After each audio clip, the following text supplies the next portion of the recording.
और कोविड के बीच इस साल की चारधाम यात्रा पूरी हो गई, लेकिन इस पर सियासत भी शुरू हो गई। हरीश रावत का कहना है कि कोविड में चारधाम यात्रा के लिए भरोसा उन्होंने बढ़ाया, तो बीजेपी ने भी हरीश रावत पर चुटकी ली। चारधाम के कपाट शीतकाल तक के लिए बंद हो गए। कोविड के डर के बीच करीब 3 लाख यात्रियों ने चारधाम दर्शन किए। जुलाई में चारधाम की यात्रा खोलने का फैसला त्रिवेंद्र सरकार ने लिया, लेकिन पूर्व सीएम हरीश रावत की माने तो इसमें उनका भी रोल रहा और अगर वो यात्रा शुरू करने को ना कहते तो ये संभव नहीं होता।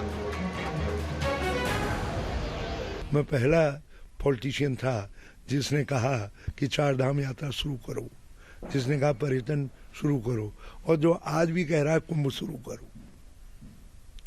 मैं पहला पॉलिटिशियन हूँ। अब बड़ी मुश्किल है, उत्तराखंड मुझको जीते वक्त मुट्ठी कस लेता है, इसलिए उत्तराखंड को भी नुकसान होता है। ये मेरा ड्यू है कि चारधाम यात्रा के लिए राज्य का मनोबल मैंने बढ़ाया। वही बीजेपी का कहना है कि देर ही सही हरीश रावत को कम से कम ये बात समझ तो आई कि हिंदुत्व के बिना उनका बेड़ा पार नहीं होने वाला है। देर से आए दुरुस्त आए, ये कहावत है। माननीय हरीश रावत जी वरिष्ठ नेता होने के कारण आज हिंदुत्व की भाषा वो बोल रहे हैं और देवी देवता उन्हें तभी याद आते हैं वो जब संकट में होते हैं। हरीश रावत की तरफ से चारधाम की बात बीजेपी को समझ नहीं आ रही और बीजेपी को लगता है कि चारधाम और कुंभ की बात करके हरीश रावत अपनी दूसरी छवि जनता के सामने पेश करना चाहते हैं। देहरादून से न्यूज़ 18 के लिए दीपांकर भट्ट की रिपोर्ट। और चारधाम यात्रा समाप्त हो चुकी है, सभी धामों के कपाट बंद हो चुके हैं। भगवान के दर्शन अब आपने शीतकालीन प्रवासों में ही होंगे।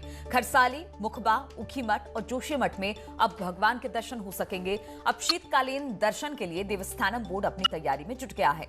देवस्थानम बोर्ड के अंतर्गत चारधाम समेत राज्य के कुल 51 मंदिर हैं।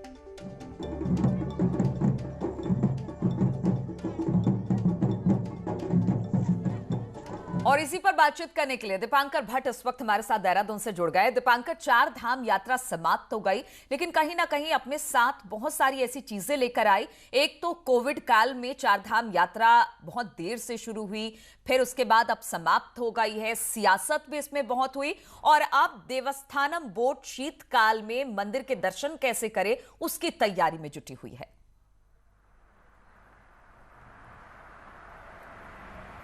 हाँ बिल्कुल नीलू, चारधाम की यात्रा समाप्त हो गई और कोविड की वजह से तमाम तरह की दिक्कतें रही और इस बीच भी यात्रा हुई। लगभग 10% यात्री पिछले साल के मुकाबले इस बार आए और अब खास बात यह है कि कुंभ का आयोजन होना है 2021 में। 14 जनवरी को पहला पर्व स्नान और 11 मार्च को पहला शाही स्नान होना है कुंभ का, और कुंभ में देश दुनिया के श्रद्धालु आएंगे। तो इस दौरान वो जो शीतकालीन प्रवास हैं, खरसाली, मुखबा, जोशीमठ या ऊखीमठ, वहाँ पर दर्शन कर सकेंगे। इसके अलावा 51 मंदिर और देवस्थानम बोर्ड के अंतर्गत है, वहाँ भी श्रद्धालु जा सकेंगे। तो देवस्थानम बोर्ड के सामने अब ये एक चुनौती भी रहेगी और उसका एक काम भी रहेगा कि वो सभी जो 51 मंदिर है वहां पर व्यवस्थाएं दुरुस्त रखे, क्योंकि एक बड़ा नंबर हरिद्वार में आएगा श्रद्धालुओं का। तो उस दौरान एक मौका होगा देवस्थानम बोर्ड को कि वो शीतकालीन प्रवासों का वहां पर अच्छी तरीके से उनको रख पाए, उनको वहां पर दर्शनों की अच्छी व्यवस्था हो। इसके अलावा जो 51 मंदिर है वहां पर अच्छी व्यवस्था मिले, तो एक बड़ा मौका कुंभ का है। और इसलिए शीतकालीन जो इस बार प्रवास होंगे वहां पर एक उम्मीद है वहां के जिन लोगों का कारोबार जुड़ा है इस यात्रा सीजन से, वहां पर भी श्रद्धालु पहुंचेंगे। नीलू,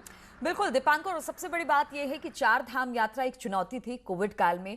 हालांकि बहुत जिस तरह से आपने बताया कि सिर्फ 10% ही वहां श्रद्धालु पहुंचे इस चारधाम यात्रा में कोविड को लेकर, लेकिन अब जिस तरह से कुंभ एक बड़ी चुनौती सरकार के सामने, और उसको लेकर किस तरह से देवस्थानम बोर्ड अब तैयारी कर रहा है, क्या इसको लेकर मीटिंग का दौर शुरू हो गया है, किस तरह की तैयारी कि अगर लोग उत्तराखंड पहुंचते हैं कुंभ को लेकर तो बाकी तैयारियों के साथ देवस्थानम बोर्ड किस तरह से तैयार।